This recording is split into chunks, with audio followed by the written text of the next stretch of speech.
children. Every day is Father's Day. Right. The way it should be. But Right.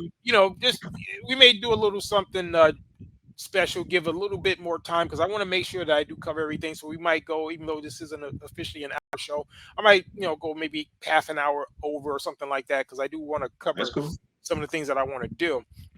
That's cool. I just want to let people know that we are in the building. I know people speculate on whether or not people are going to follow up and do what they say, but over here we do what we say what we were going to do, and we do it. And we told you we were coming, and it's like this. Mr. Funky, don't you see me? I told you we were coming. You suckers didn't believe me. So for any suckers that didn't believe us, told we was coming. We got a lot of old school over here, man. People are gonna love it.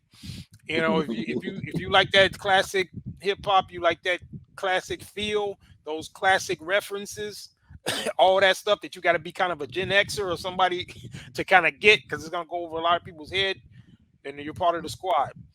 But right. Yeah, I want to talk about something because we mentioned earlier about how we are both Blue Book gentlemen now, and once again, congratulations. And I'm starting to notice that even guys who you would not expect to be either Blue Book gentlemen or aspiring Blue Book gentlemen, you're starting to see more of that. And I was going to touch on this, and I really like when when something comes together, right? Something I was planning to talk about, and I find some source material to kind of back up what I was going to say. Because one of the things that I wanted to talk about was, even though we kind of all use the talking point of, get your passport and all that, but that's kind of overly simplistic because there's a lot into travel, right? Especially when you're talking about leaving for good. And I think sometimes this is overlooked, that there's a lot of emotional and psychological development that you have to do to kind of prepare yourself for that. And I've been through every stage, and that's one of the things that I'm planning to do once I start doing some of the consultations for gentlemen who decide that they want to officially leave, is talk about that, because leaving your family behind and and all of this stuff, getting out of your comfort zone pretty much. Even though once you get to where you want to go, it kind of you get acclimated to that, but it's a process. And I was going to be touching on that in maybe a little bit in this show and certainly in the coming shows. And I happened to come across this clip of Corey Holcomb, my fellow Chi-Town brother, and he was talking about how he wants to leave, and how because of the he feels like the toxic, not just the culture in America, but the diet and all of that. So he has a pretty interesting clip. It's a few minutes here, so I'm gonna go ahead and play that, and we're gonna talk about it. And I got some some pretty interesting follow-up information on what he was saying. So I'm gonna play this real quick. Okay. 30. When they say that black don't crack, nigga, that black don't crack. Yeah. Now, I ain't gonna lie, some of these girls been putting on so much makeup their whole life, they face shows it. I was just gonna tell you a line that what's her name said. I forget that comedian's name. She was on Tamron Hall's show recently. She was funny as hell. Oh no, she was on God dang it, I forgot that lady show. Anyway, she said, they always tell me black don't crack, but it sure do melt. She's something like that. I don't know who they talk about, but I'm saying, what's her name? Everybody ain't got that perfect DNA though. Funny. Yeah. But I'm saying, like, a lot of us, that is true. If we eat right, I think a lot of them have that white in them though. I was just gonna say, it's mixed. Yeah, that white bee got that mildewing on their ass. Well, even if you're not white, that's how I know it ain't right. That's how you know it white don't ain't mean right. you got the same amount of melanin, like like you might have, or your Corey may have. I'm about 90. You from someplace where it's hot, 'cause you sweat when it's cold. That's silly. I'm gonna get the fuck up out of America. I'm gonna get up out of America, and I'm gonna get well, and I'm gonna heal.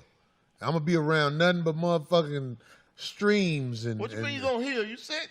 I'm sick to the motherfucker. I'm addicted to sugar. Me too. The shit that kill niggas. That was her name, Marsha Warfield. Ooh, she was so funny on that. Marsha Warfield funny. Hilarious. You know who used to help her? Who? Rodney Dangerfield. Wow.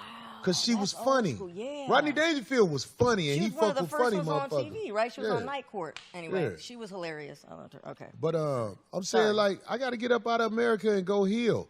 I don't want to leave America because my mama here.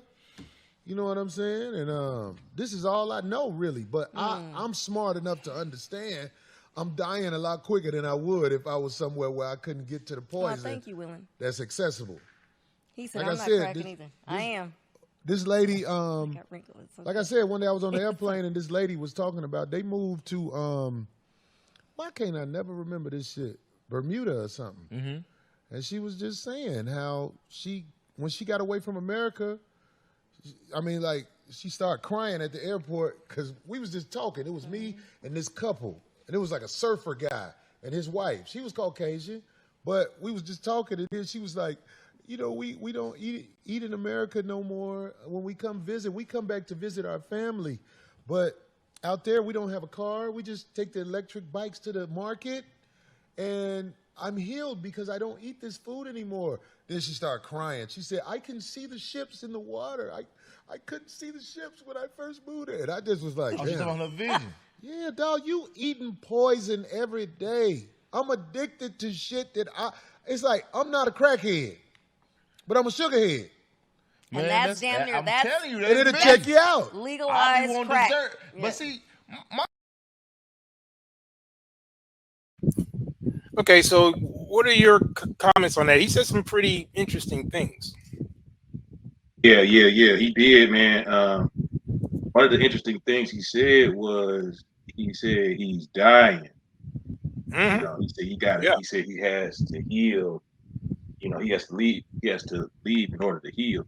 And I really, truly agree with that. You know, I keep telling people, man, and I don't mean to cause a panic or anything like that, but we need to get out of here, man. We need to leave here. Every black man, woman, and child needs to leave America because if you don't leave here, I don't think you're gonna make it because things are always changing. And hell, earlier today, I just saw there was another mass shooting in Illinois. Did you hear about that? No, I didn't hear about it. Yeah, it happened I think earlier, either today or it happened yesterday. I'm not too sure. I have to pull up the clip, but It was in Illinois. Yeah. Was it Chicago? the news broadcast just said Illinois. Okay. Yeah, it just said Illinois. But yeah, and everything, and probably like a few days prior to today, from seeing that news article, whatever on YouTube, Mhm. there was a guy being interviewed with his wife, and he's Kenyan and she's Japanese, so he's pretty much a passport bro, right? So they're in Japan. She has 3 children, 2 by another male, and a daughter with him. So he said that he was going to leave Japan because he fears that that the traditional Japanese locals that are there won't accept his daughter in society. So that's understandable. That's very understandable. But he said that he planned on moving back to America, and I'm like, dude, you better off where you are right now. Yeah, I think I've seen that guy. Yeah, I think I saw that clip, and most people were kind of telling him that he shouldn't have done that because I remember that guy because he actually looked like he was part Japanese himself. I remember, yeah. I know the guy with you. I saw him, and I was like, yeah, he was getting that a lot, but he was making a big mistake. But I want to get back to kind of what Corey was talking about with regard to the health piece. Because I think he may have gotten some type of information as far as his health. I think he is a diabetic, and somebody may have told him he needs to change, or he could be in danger. That's normally what it takes for people to start taking it that serious. And I did cut the clip, but his co-host Marcus was going on to say how his mom kind of got him addicted to sugar because even when he was growing up, they always had dessert. And he said even with breakfast, he would have a waffle there or something that was sweet. And a lot of that comes from the culture, right? And I did some research, and I'm going to pull out some information that I think a lot of people are not aware of. And we're going to show something that is kind of a subculture where the mothers, which in this case these baby mamas or single mothers, are creating a subculture of obesity with their children. So watch this. I'm going to share some data. Give me one moment. I'm going to do a screen share.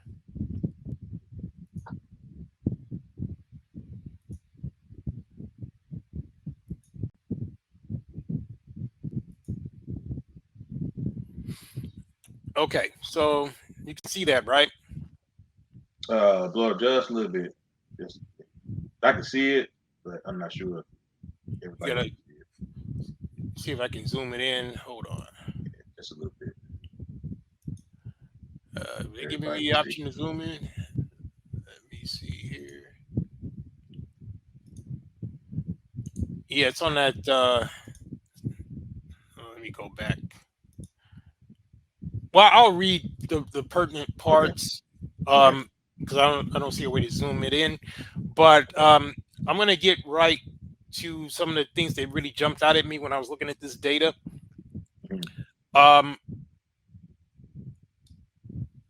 it comes to the BMI, right? You know the BMI. Now, the most stringent part is the 25, a BMI of 25, right? Which some people argue that maybe that's a little too stringent for Black people, right? Because that's more because we're typically a little, heavier. Yeah, our muscles are more denser than. Yeah. So, but even with that, it says that non-Hispanic Black men compared to non-Hispanic white men, they 25 and 25 is very difficult. You can be somebody who kind of looks slim as a Black person, but you could easily be over 25 BMI. But it says 70.9% of Black men have that, but white men it's 76. So Black men actually still have a better BMI than white men. But when you go to the women, Black women are 79.6% compared to 67.4% for white women. And that's at a 25. Now, when you get up to the higher BMI, which is 30 or greater, which is, we're talking, pretty much obese. It's for Black men, it's only 39.3%. For white men, it's 41.3%. For Black women, it's over half, 56.3%. And white women is 39%, which in this category, unfortunately, Black women are still leading it with the BMIs of greater than 30. Now, this one right here was, to me, very eye-opening. I'm going to go down to the children. So I don't know if you can see this on the screen, but this is the percentage of obesity among children and adolescents from 6 to 11 years of age. And this data was compiled from 2015 to 2018. And this was right before the pandemic, right? A couple of years before the pandemic. And I would imagine that the data is probably a lot worse because people were getting fatter during the pandemic, right? Right. They were cooped up. So this is the latest data. And by the way, I don't think I mentioned it, but this is officially from the U.S. Department of Health and Human Services. This is HHS.gov. So this is just Joe so it's Logan. credible. Yeah, this is the data right here. So I deal with top of the line data. So when we go down to this, we're dealing with, well, first I'm going to read, I don't even know if you could see it yet, but for children from 6 to 11 years old, for Black boys, the obesity rate is 18.3%, which is the same for white males, 18.3%, which even given the socioeconomic disparities, Black boys are neck and neck with white boys. So that's phenomenal.